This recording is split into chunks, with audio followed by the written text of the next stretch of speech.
श्रम संस्कृतिमा हैन तपाईहरु लाग्नुस्। चुनावको तपाईको चाहिँ नि माहौलमा हामी छौँ। यतिखेर हामीले श्रम संस्कृति पार्टीले मात्रै यो देशको उन्नयन गर्न सक्छ। पुरानाहरू भनेका टेस्ट भएर धेरैचोटि टेस्ट भएर फेल भएको कुरा हो।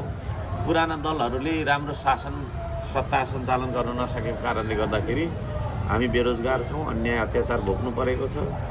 सिंहदरबारसम्म जलाउन तपाईको चाहिँ जोगाउन नसक्नेहरूले यो देशमा कसैको सुरक्षा गर्न सक्छ भन्ने छैन। र जति पनि हामी नयाँ मान्छेहरू छौँ, नयाँहरूमा पनि चुनाव चिन्ह माटो धारक पार्टी मात्रै प्रष्ट छ।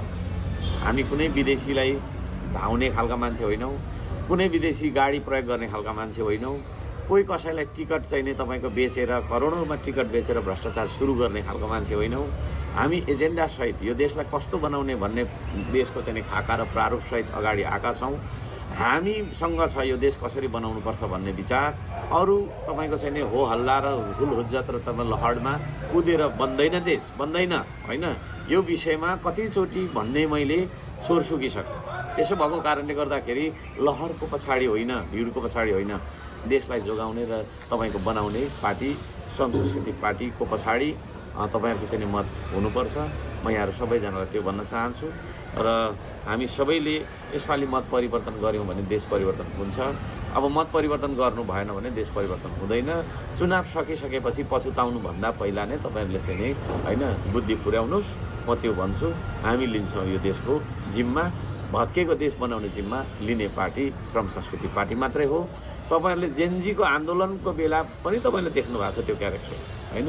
देश ढलिराखेको बेला बालेन शाहलाई आउनु न सम्हाल्नु भनेर बोलाउँदाखेरि नजाने मान्छे अहिले आएर म प्रधानमन्त्री बन्छु भनेर कुदेको छ है। जो जेनजीलाई चाहिँ नि तपाईँको चाहिँ नि होइन मिसयुज गरेर है अन्त्येष्टिसम्ममा पनि नजाने मान्छे, महिनौँ लुकेर जाने मान्छे अहिले देश दौडा गरेको देखेको छ होइन। र उहाँलाई चाहिँ तपाईँको चाहिँ सबै मान्छेले प्रधानमन्त्री बनाउनुपर्छ भनेर मिडियाबाजी गरेको देख्छु म।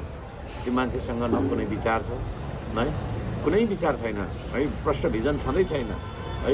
प्रश्नदेखि डराउँछ, पत्रकारदेखि डराउँछ। त्यस्तो खालको तपाईँको पारदर्शी राज्य हामीलाई चाहिएको होइन। त्यसो भएको कारणले गर्दाखेरि म भन्न चाहन्छु त्यतिखेरै पनि होइन यो देश सम्हाल्न जान्छु भनेर म गएको थिएँ। अहिले पनि यो देश सम्हाल्नलाई म आएको छु, हामी आएका छौँ। र हामीलाई त्यतिखेर पनि विश्वास गर्नु भने पछुतो भयो।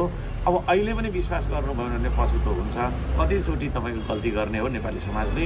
म त्यो पनि तपाईँको चाहिँ नि प्रश्न गर्न चाहन्छु। यसपालि गल्ती हुँदैन भन्ने विश्वासका साथ हामी अघि लागेका छौँ र चुनाव चिन्ह माटोले होइन तपाईँको चाहिँ नि यसपालि बहुमत ल्याउनुपर्छ र ल्याउँछौँ, यति भन्न चाहन्छु है। धन्यवाद छ।